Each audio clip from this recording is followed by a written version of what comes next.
The air on October 14th was thick with the kind of unforgiving autumn rain that didn't just fall, it hammered the city, turning streets into reflective sheets of cold, indifferent water, and if you listen closely to the investigative tapes, you can hear the relentless drumming that set the tone for this extraordinary 24 hours, a period of time that changed everything for one small diner and one unassuming woman named Lena Flores. Lena was 32, working the morning shift at the Hart and Reese Spoon Institution, clinging precariously to the corner of Fifth and Elm, the kind of place where the coffee was always hot and the margins were always razor thin, a detail that becomes critical later when we examine the restaurant's financial ledger, currently showing a six-figure debt that threatened to swallow the entire operation by the end of the fiscal quarter. The owner, Mr. Elias Dubois, a man whose worry lines had deepened into permanent fixtures around his eyes, had just taken another call in the back office,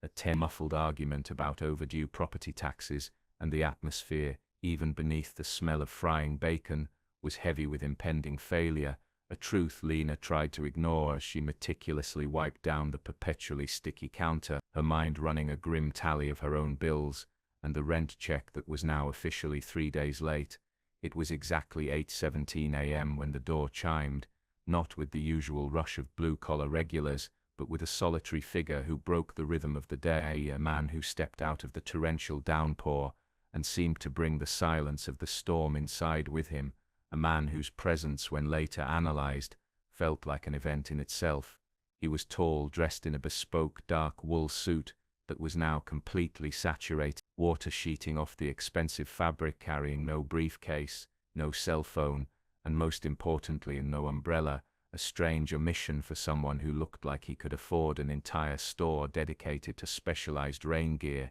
He stood just inside the threshold, dripping onto the worn linoleum floor, his eyes scanning the empty room with an unnerving intensity, a gaze that wasn't judgmental but simply calculating. And this is where our story begins, in that single tense and utterly waterlogged moment, where Lena, seeing him shivering slightly despite his expensive attire, felt a simple, urgent surge of empathy that momentarily eclipsed the crushing weight of her own financial reality.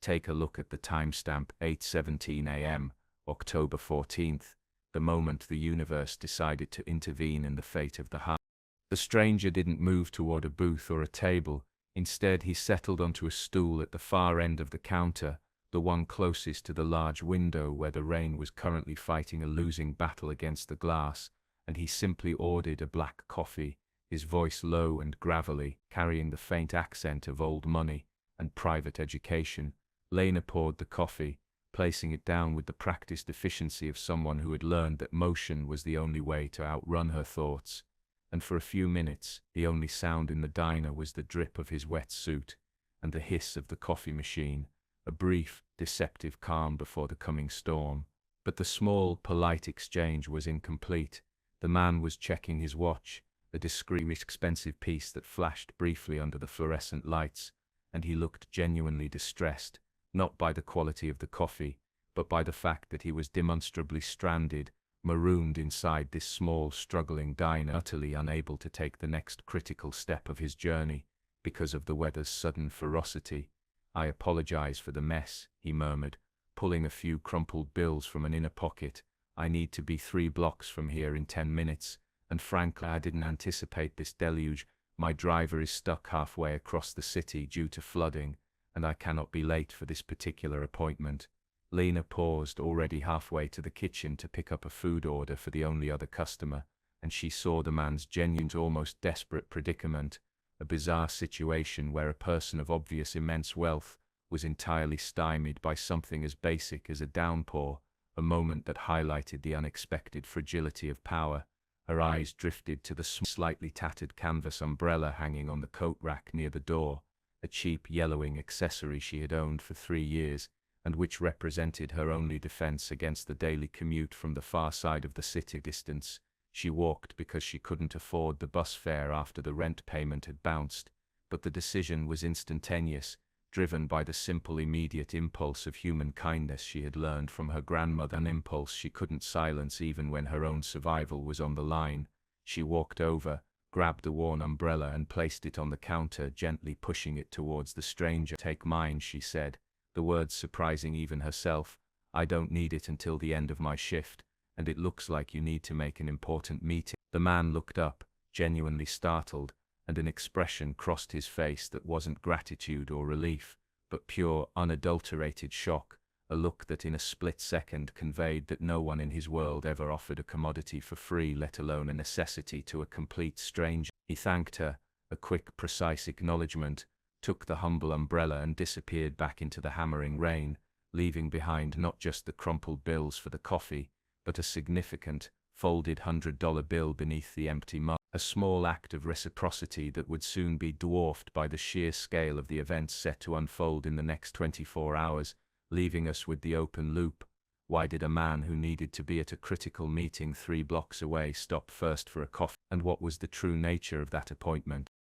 To truly understand the weight of that simple, forgotten umbrella, we must take a brief digression into the investigative background of the hearth and the mounting crisis that preceded the stranger's arrival, examining the documentary evidence that shows this small restaurant was not just struggling, but was actually on the brink of an immediate, catastrophic failure, a ticking clock that neither Lena nor the stranger knew was about to strike midnight. The hearth had been owned by Elias Dubai's family for over 50 years, founded by his grandfather in 1973, surviving recessions, changes in dietary trends, and the relentless creep of gentrification, but the last 5 years had proven fatal. A slow-motion car crash, fueled by rising property taxes, escalating supply costs, and the devastating, unrecoverable loss of foot traffic following the construction of a new multi-story parking garage across the street. The financial records, which we obtained through a court order, reveal a truth Mr. Dubai was desperate to conceal. The restaurant was more than $350,000 in arrears, mainly to the city and a specific predatory private lender, whose terms were set to default on the morning of October 15th, the very next day after the umbrella exchange. Dubai, often seen pacing in the kitchen, his face flushed and his phone pressed tightly to his ear, had secretly been fielding calls from real estate developers and liquidation specialists for weeks, and the staff, including Lena, sensed the tension, the forced smiles, and the avoidance of eye contact, but they never knew the brutal reality that the restaurant they relied on for their livelihoods was hours away from being padlocked and converted into high-end condominiums. This context is vital because it juxtaposes the serene, simple act of kindness, Lena giving away her only defense against the weather, with the massive, chaotic, and high-stakes drama happening just out of sight, a powerful example of how the smallest human moments can intersect with the largest corporate forces. Dubai had, in fact, met with a local developer just yesterday, confirming that the sale negotiations were finalized, awaiting only the developer's final sign-off and the transfer of funds, a process set to conclude at 10:00 a.m. on October 15th, making the hearth a non-existent entity by lunchtime. What Dubai didn't know, what Lena certainly didn't know, and what the financial world didn't yet realize, was that the seemingly random, rain-soaked gentleman at the counter was not merely some wealthy executive running late for an important meeting, but was, in fact, the fine, terrifying piece of this complex financial puzzle, a truth that makes the simple act of lending an umbrella take on a dynamic, almost mythical quality of intervention. The fact that the restaurant was days from collapse provides the necessary context for the dramatic tension of the next morning, raising the investigative question: was the stranger's presence truly random, or was it the consequence of a highly orchestrated investigation into the area's distressed properties? The identity of the stranger, the man who accepted the humble, tattered umbrella, is central to this entire investigation, and an examination of the available data reveals that he was not just wealthy, but a figure of near-mythic power in the global tech and real estate spheres. Miss Julian Vance, the 44-year-old founder of Vance Global Acquisitions, a notoriously aggressive holding company known for its lightning-fast, high-stakes leveraged buyouts of struggling physical assets. Take a look at the facts. Vance, a self-made billionaire who dropped out of an Ivy League computer science program to launch a software security firm that he later sold for $1.2 billion, had an established pattern of acquisition, targeting businesses that owned prime real estate, but were suffocating under debt, moving with surgical precision, and often closing deals within a 48-hour window, earning him the nickname, the architect of ashes among financial analysts. His personal life was just as driven and isolated as his professional one. He lived in a heavily secured penthouse on the city's highest spire, traveled with a rotating team of bodyguards and analysts, and was known for his cold, hyper-efficient approach to human interaction, a man who saw emotion as a liability and every transaction as a zero-sum game, making his behavior inside the hearth that morning deeply anomalous.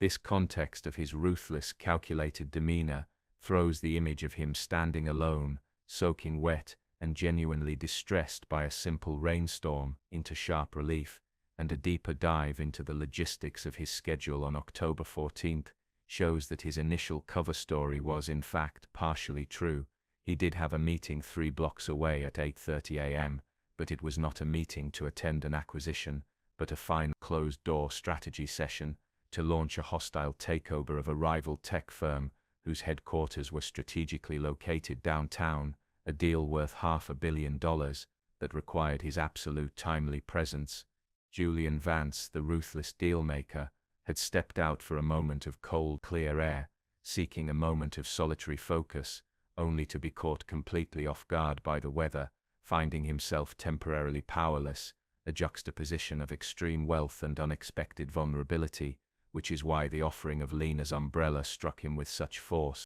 It wasn't the item itself, but the gesture, the completely unnecessary, non-transactional human kindness that cut through the thick layers of transactional isolation that had defined his adult life, a fact his own head of security later confirmed in a deposition, stating, Vance seemed visibly shaken by the simple gift. The crucial point here is that Vance, the predator in the financial ecosystem, was momentarily stopped by a force of nature and then offered a lifeline by the very type of person, the low-wage worker in the struggling business he was accustomed to displacing, a circumstance that created an undeniable open loop in his relentless, hyper-focused thought process.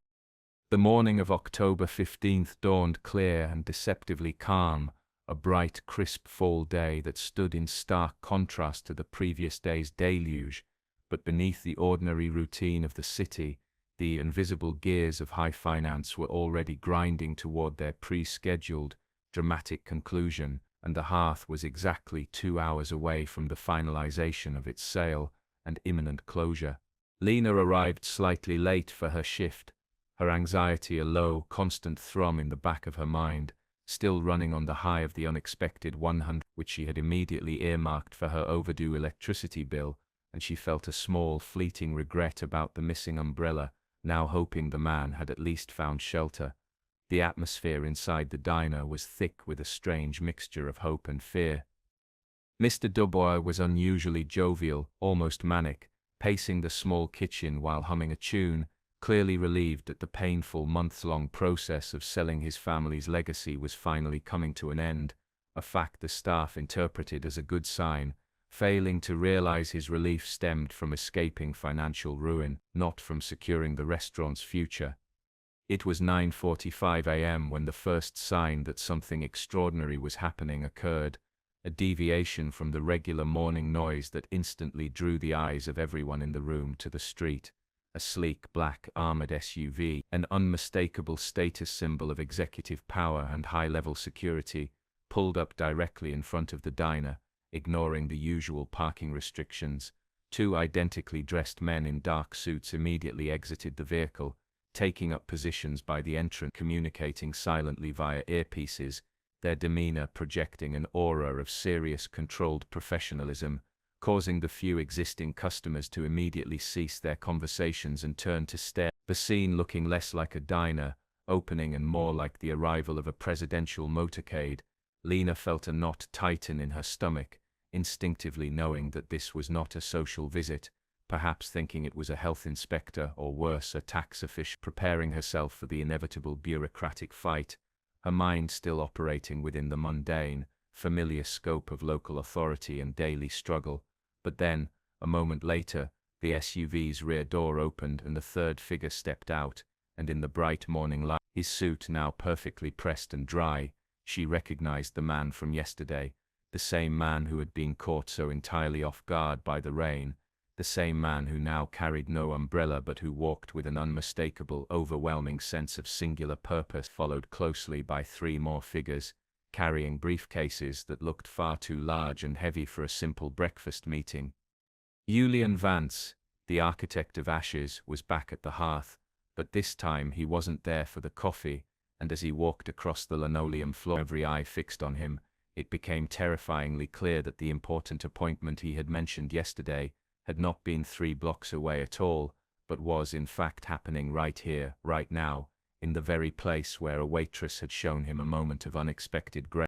The next 45 minutes unfolded with a speed and ruthless efficiency that felt more like a boardroom coup than an event inside a neighborhood diner, transforming the hearth from a place of quiet, simmering anxiety into a scene of sudden dramatic confrontation, a clash between generational struggle and massive, overwhelming financial power. Julian Vance walked straight past the counter, his gaze sweeping over the room before settling on the back office door, and one of the men trailing him, a woman in a severe grey suit who was clearly legal counsel, smoothly intercepted Lena's move to ask what was happening, handing her a thick embossed card that simply read, Vance Global Acquisitions, Chief Legal Officer. Vance himself knocked once, sharply, on Miss Doboy's office door, and then simply pushed it open, entering the small, cluttered room without waiting for an invitation, followed by 2 members of his legal team, who immediately began laying out documents on the small, overflowing desk,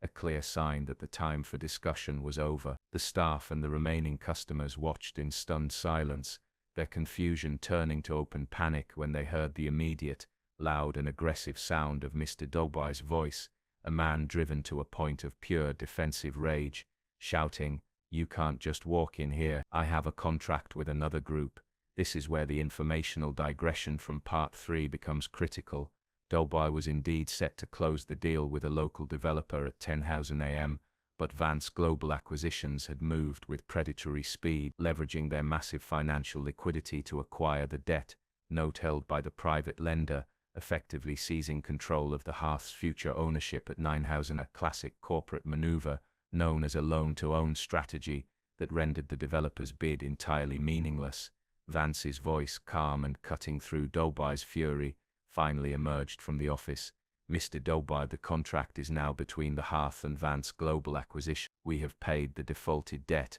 and the property taxes in full. The papers are signed, recorded, and stamped. The Hearth, effective 9:15 a.m. this morning, is ours." The door swung open moments later, revealing a pale, shaking Doboy who stumbled out and past the counter, muttering about lawsuits and unfair practices before collapsing into a booth, defeated, as Vance emerged, now holding a sheaf of documents, and this time, he looked directly at Lena, the waitress who had helped him 24 hours earlier. The air was thick with the shock, undeniable fact. The Hearth had been acquired not by a local developer, but by a billionaire corporate raider, and the only remaining question was why, in the middle of a multi-billion-dollar week, Julian Vance had personally overseen the acquisition of a $350,000 debt-ridden diner, a question that hung heavy in the stunned silence of the room. Julian Vance, now the undeniable owner of the small diner, ignored the distraught Mr. Doboy and the stares of the remaining customers, and instead walked deliberately back to the same spot at the counter where he had sat yesterday, signaling the rest of his team to wait, a deliberate staging of the scene that provided the final, essential piece of the puzzle, the motivation behind the ruthless, sudden, and seemingly illogical acquisition. Lena, frozen by the shock of the event, finally moved to clear the empty coffee mug and the papers his team had left behind, her mind reeling from the immediate realization that her job was gone, that her small act of kindness had perhaps ushered in the very corporate entity that would destroy her livelihood, a sudden and cruel irony. Vance finally spoke, his voice quiet but commanding, addressing the room but looking directly at Lena, his eyes holding that same unnerving, calculating intensity she had noticed yesterday, a clear and decisive moment of explanation that broke the investigative tension. "I understand this is a shock," he began, his voice devoid of unnecessary inflection, "and I also understand why many of you believe this was a real estate transaction, a move to demolish the hearth and build something new, which is standard procedure for Vance Global." He paused, letting the fear and suspicion register across the faces of the staff, emphasizing the juxtaposition between the common expectation and the extraordinary reality that was about to be revealed. "However," he continued, holding up the humble, yellowing canvas umbrella she had loaned him, which one of his assistants had quietly returned, "yesterday morning, I was faced with a critical delay, a situation where all my resources, all my power, all my money, could not buy me 5 minutes of dry passage through a storm to reach an appointment that mattered greatly to my company. I was completely reliant on the most basic form of transport, my own 2 legs, and I was stopped by something utterly trivial." He placed the umbrella gently back on the counter. "In the 40-plus years of this business, I have never once been offered something for nothing, an act of unconditional human service, not when I was wealthy, not when I was poor, and especially not from someone who clearly had less to spare than I did, someone who saw a need and immediately supplied the solution, even if it meant risking her own comfort." He then delivered the fact that changed everything, the core of the documentary. "The truth is, Vance Global Acquisitions was not interested in the hearth's real estate. We were interested in acquiring the culture that produces that kind of spontaneous, genuine service, the kind of integrity that is utterly impossible to manufacture or train into an organization," making it clear that the acquisition wasn't a financial play, but a human resources play, a shocking new dimension to his corporate strategy. The acquisition of the hearth was, he stated, a proof of concept, a dramatic test case to see if the core values of kindness and empathy could be purchased, protected, and scaled, and the entire high-stakes operation, the multi-million-dollar debt purchase, the army of lawyers, the armored SUV, had been orchestrated in less than 12 hours, all because of a single forgotten umbrella and a waitress who lent it. The immediate aftermath of Julian Vance's shocking announcement saw a sudden dynamic shift in the atmosphere, transforming the tense drama into a moment of collective, cautious hope as the staff processed the extraordinary revelation that their restaurant had been purchased not to be destroyed, but to be protected and used as the unexpected foundation for a new corporate philosophy. Vance, with his customary matter-of-fact delivery, swiftly executed the final details, immediately turning to Lena and stating, "The previous owner has been compensated for his family legacy and his debts are clear and effective immediately. Your role is elevated from lead waitress to general manager of the hearth, reporting directly to the new ownership and tasked with maintaining and improve the culture of service you demonstrated yesterday," a completely non-negotiable directive that instantly granted her the authority and financial security she desperately needed. This sudden promotion included a complete overhaul of the staff benefits package,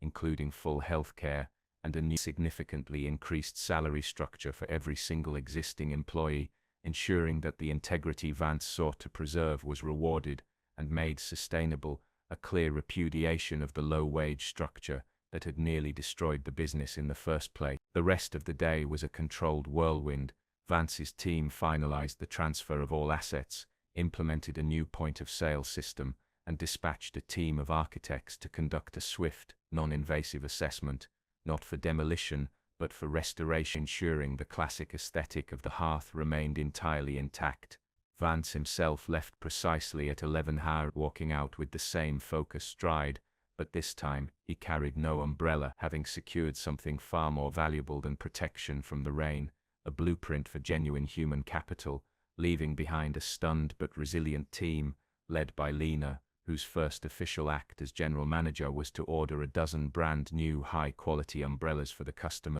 This event, which happened in the exact middle of a major city on October 15, 2024, stands as a rare and compelling case study in the power of simple, non-transactional kindness to dramatically alter the cold, calculated course of capital, and the documents show that the hearth, now a fully owned subsidiary of Vance Global Acquisitions, remains operational, successful, and profitable to this day, a monument to a moment of grace under pressure. The umbrella, the cheap tattered canvas one, now sits in a small glass case on the wall, not as a symbol but as a silent physical piece of evidence of the day a waitress showed a billionaire that some things simply cannot be bought, only given. This concludes our investigation into the most expensive act of kindness in the city's recent history. The rapid transformation of the hearth, while complete by the end of October 15th, was only the first chapter in Julian Vance's unexpected corporate experiment, and the documentary-style progression of events reveals that the acquisition had immediate, far-reaching consequences that rippled through the rest of Vance Global Acquisitions, making Lena's umbrella the unlikely catalyst for a permanent policy shift within the massive holding company. Vance, known for his relentless data focus, immediately established a new highly unorthodox metric, the empathy quotient, which was essentially a formal attempt to quantify and replicate the genuine, non-transactional kindness demonstrated by Lena, leading to the creation of a massive internal database designed to track and reward similar behaviors across all subsidiary companies.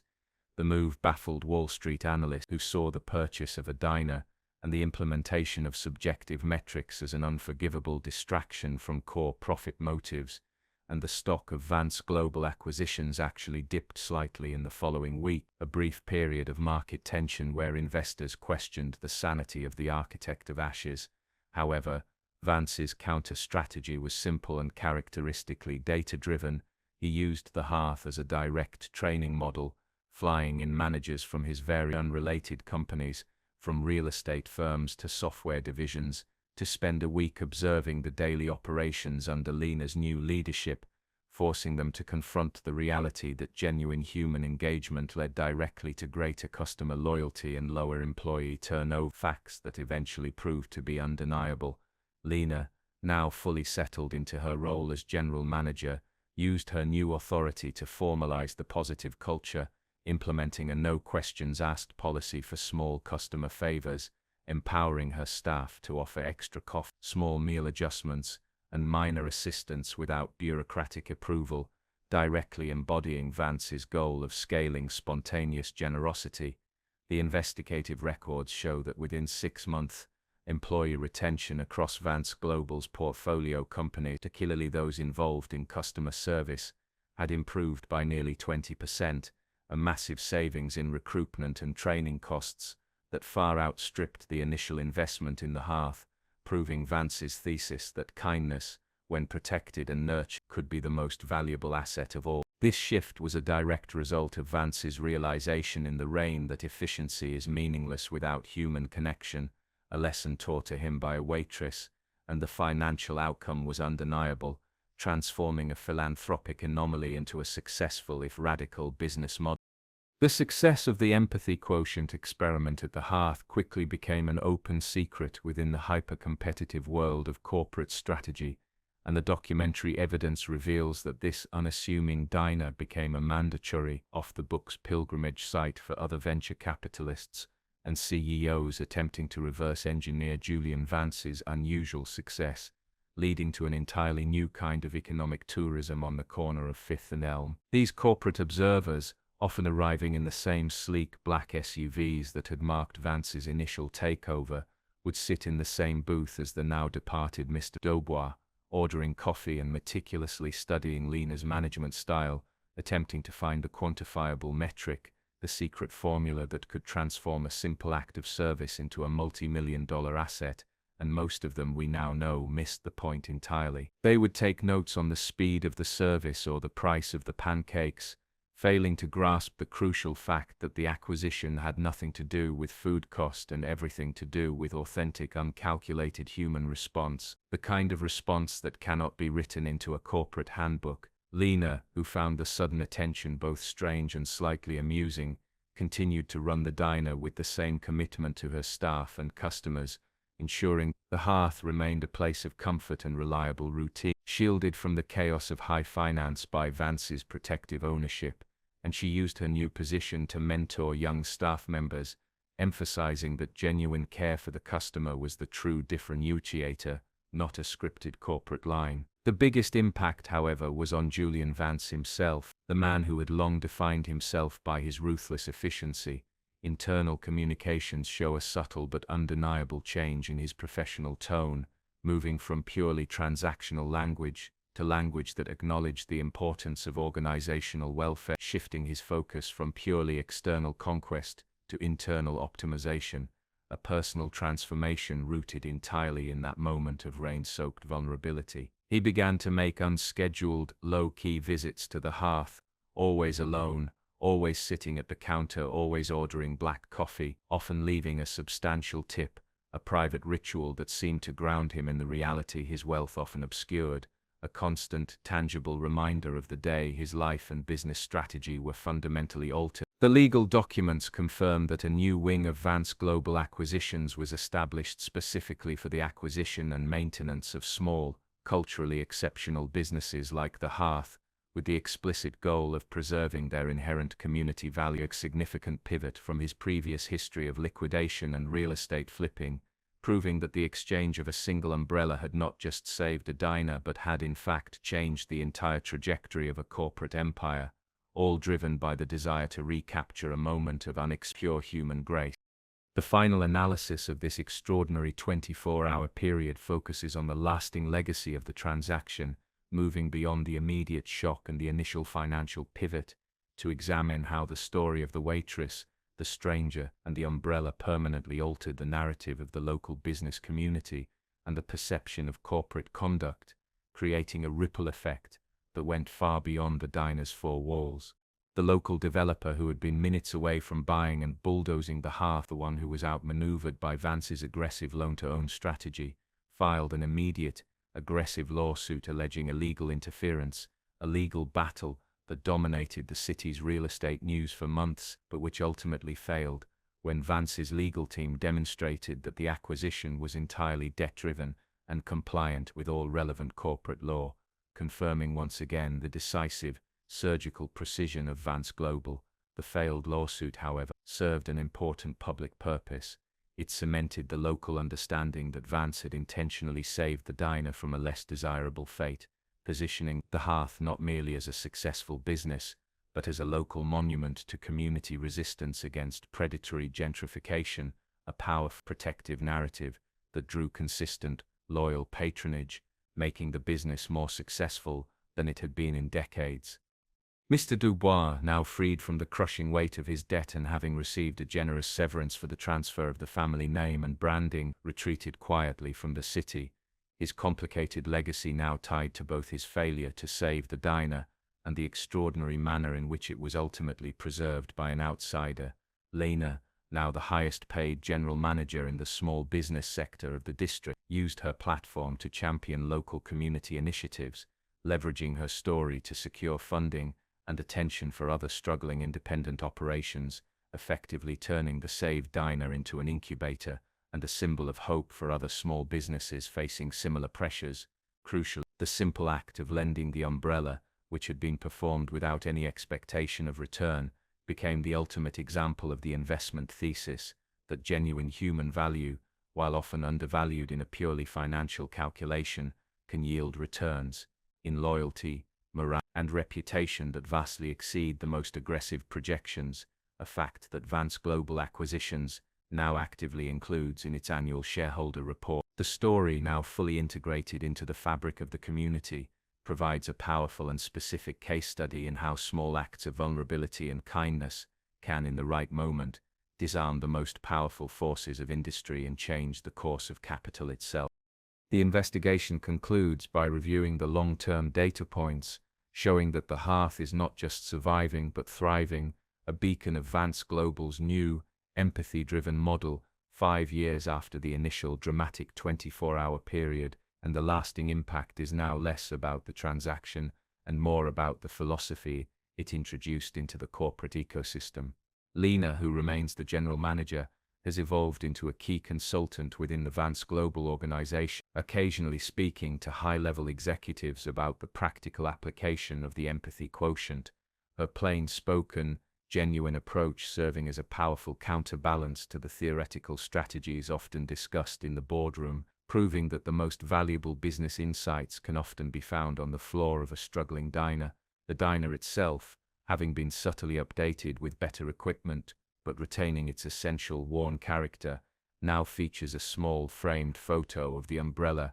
complete with the date October 14th in a quiet corner near the counter, a silent nod to the moment of intervention that saved the entire operation, a testament that visitors often ask about, but which Lena generally prefers to let speak for itself through the consistent quality of service and the upbeat atmosphere. Julian Vance, while maintaining his overall image as a sharp, aggressive investor, now carries a reputation with a critical, humanizing footnote, the one about the waitress and the umbrella, a story that the media often uses to explain the subtle positive shifts in his corporate social responsibility profile, a profile that began not in a scheduled philanthropic initiative, but in a moment of personal, rain-soaked need. The most fascinating data point, however, relates to the concept of trust. The local community, initially wary of the new billionaire owner, gradually developed a profound, unwavering loyalty to the hearth, precisely because Vance's acquisition strategy